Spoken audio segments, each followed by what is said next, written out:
Os Estados Unidos acabaram de aplicar a lei Magnitsky contra o ministro Alexandre de Moraes, tá? A gente acabou de receber, a gente vai debater aqui junto com vocês.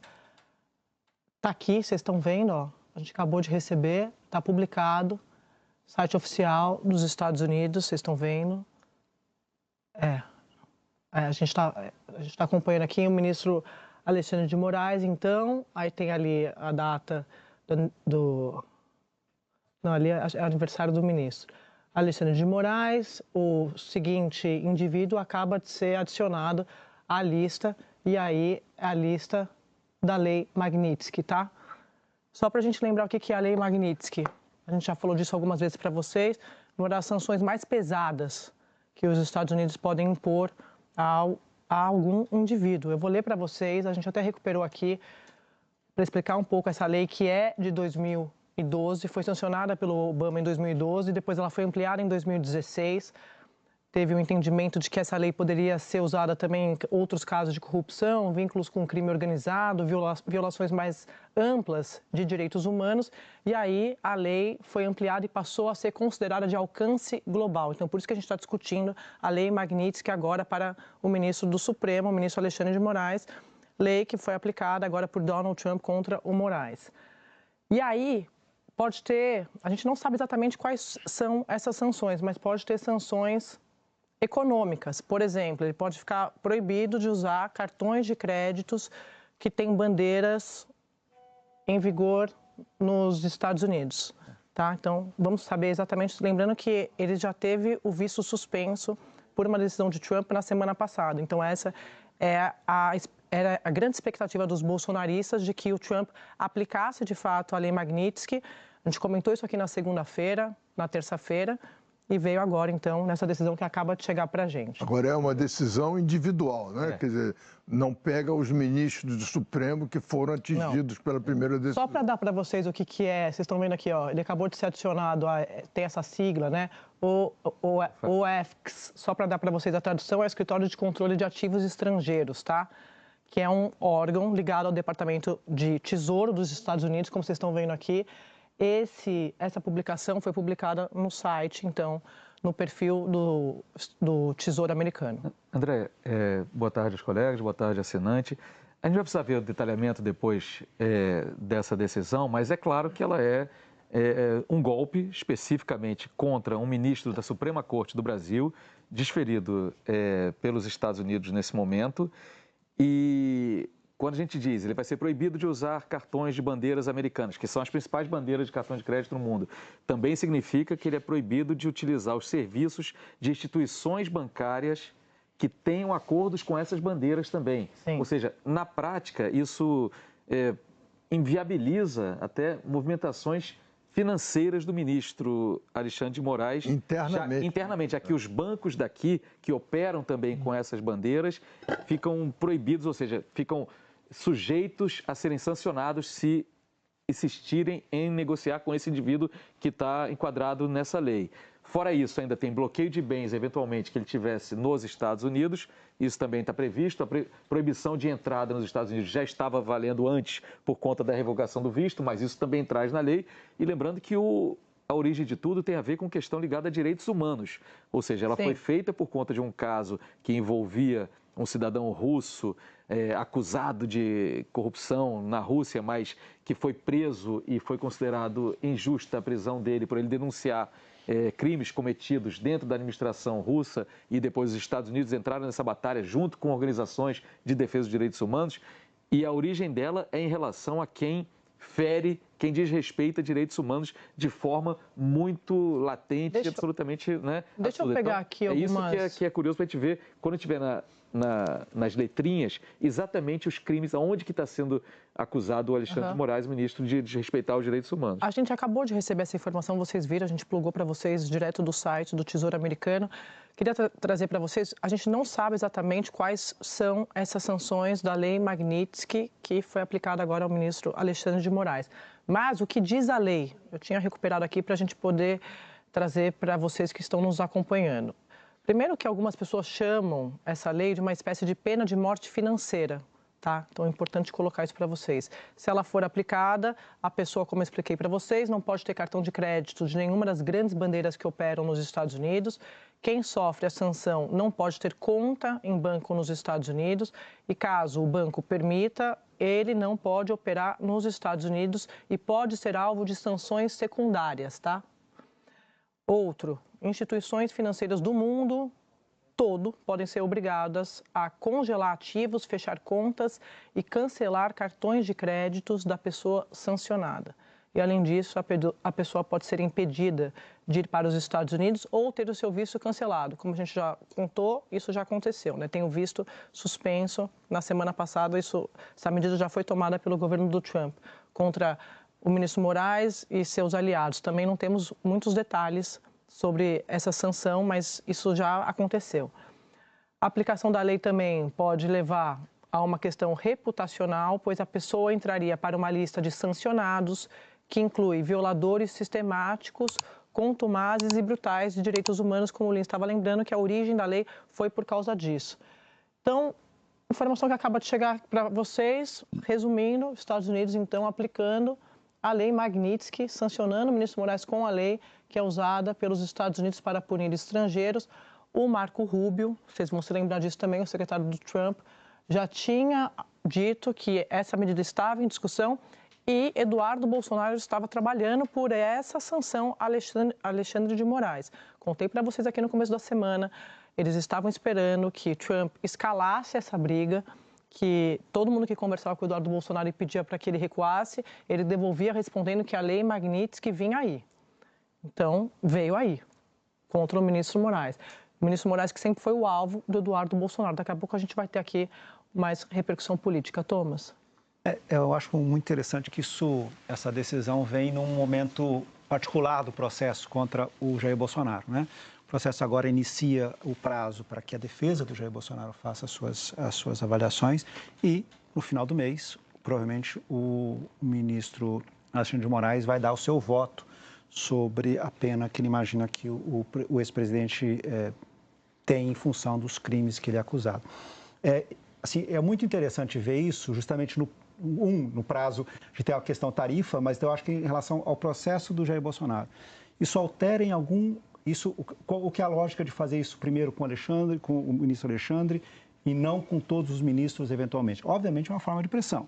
Isso é uma forma que o governo americano e a Casa Branca e o Departamento de Estado especificamente quer influenciar outros ministros que eventualmente possam votar pela condenação do ex-presidente Jair Bolsonaro no processo que começa no final do mês e vai provavelmente até o meados de setembro. É impressionante, primeiro, que o Eduardo Bolsonaro e o Paulo Figueiredo tenham esse tipo de influência, essa forte influência. Né? É impressionante. Sim. É impressionante. Sim.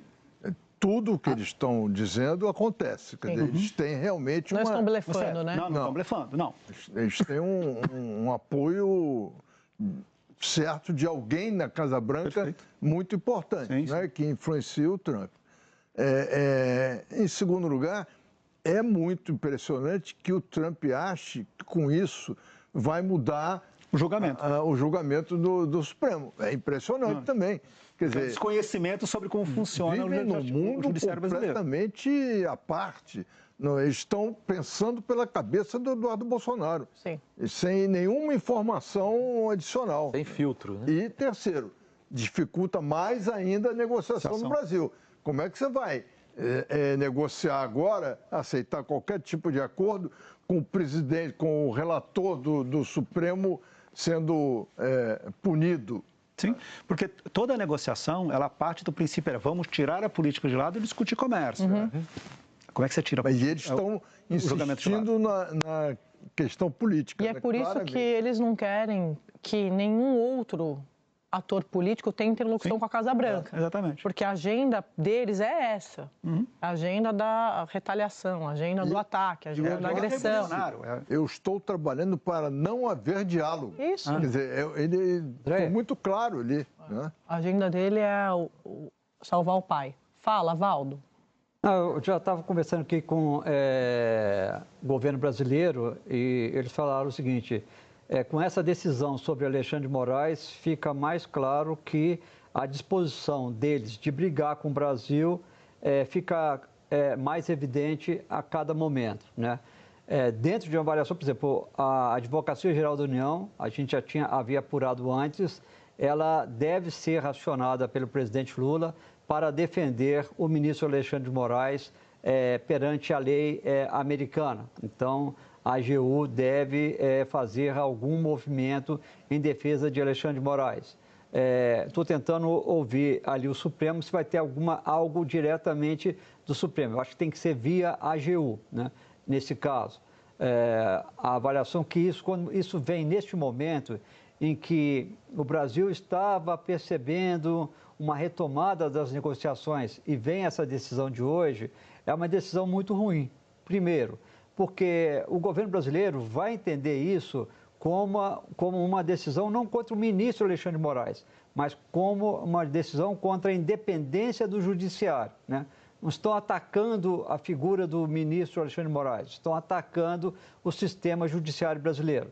Dentro do próprio Supremo, é claro que você pode ter algumas exceções lá, mas a maioria dos ministros vão se alinhar ao lado de Alexandre de Moraes.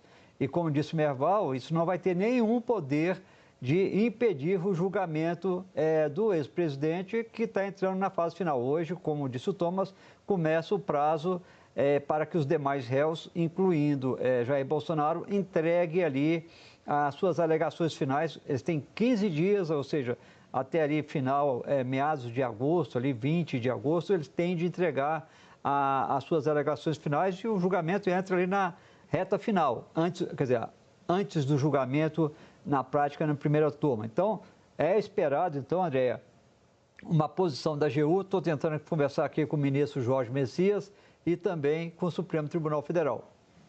No domingo eu tinha conversado com uma fonte do Supremo, já na expectativa da lei Magnitsky, que me disse que se houvesse, haveria, obviamente, reação do Supremo.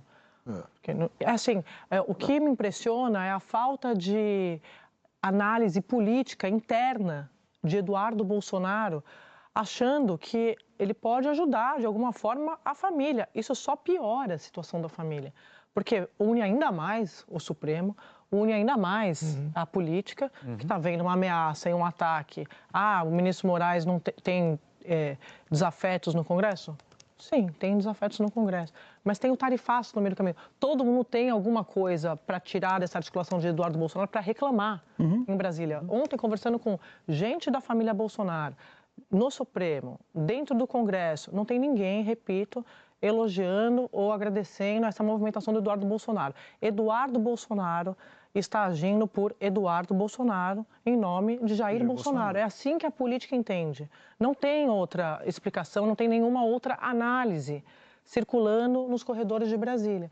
Eduardo Bolsonaro acabou de postar nas redes sociais dele, eu estava fazendo isso, jornalismo ao vivo é assim, vocês sabem, a gente também se surpreende, a gente recebeu aqui, colocou, porque na escala do absurdo, né, dessa retaliação e dessa agenda pessoal. E o Eduardo Bolsonaro está dizendo, na postagem dele, que o mundo está olhando para o Brasil, aí ele está aqui comemorando. Os Estados Unidos acabam de sancionar Alexandre de Moraes, e aí ele diz, esse é o recado para mim, chegou a hora de o Congresso agir. A anistia ampla, geral e restrita é urgente para restaurar a paz, devolver a liberdade aos perseguidos e mostrar ao mundo que o Brasil ainda acredita na democracia.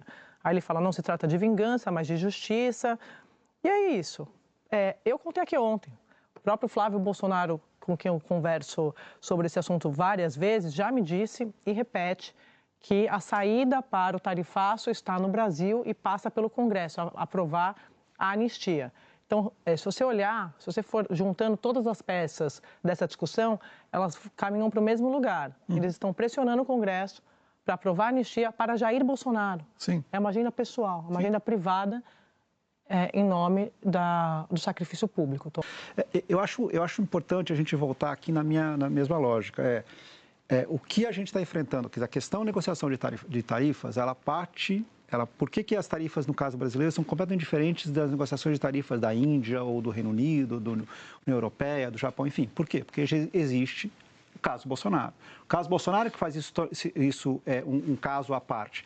E o caso Bolsonaro que é o elefante na sala, em que, enquanto isso não tiver... Se é Jair Bolsonaro que é a questão de negociação, se é Jair Bolsonaro que a Casa Branca quer negociar com o Brasil, então não tem negociação. Então, ponto, teremos tarifas. Então, não importa se elas são 50, 100... 150, né? Assim, acabou, daí não tem mais discussão. Não, e é mais, porque ele vai ser condenado. Sim, será preso. E não será candidato em 2026. Vai ficar fazendo o quê? Vai invadir?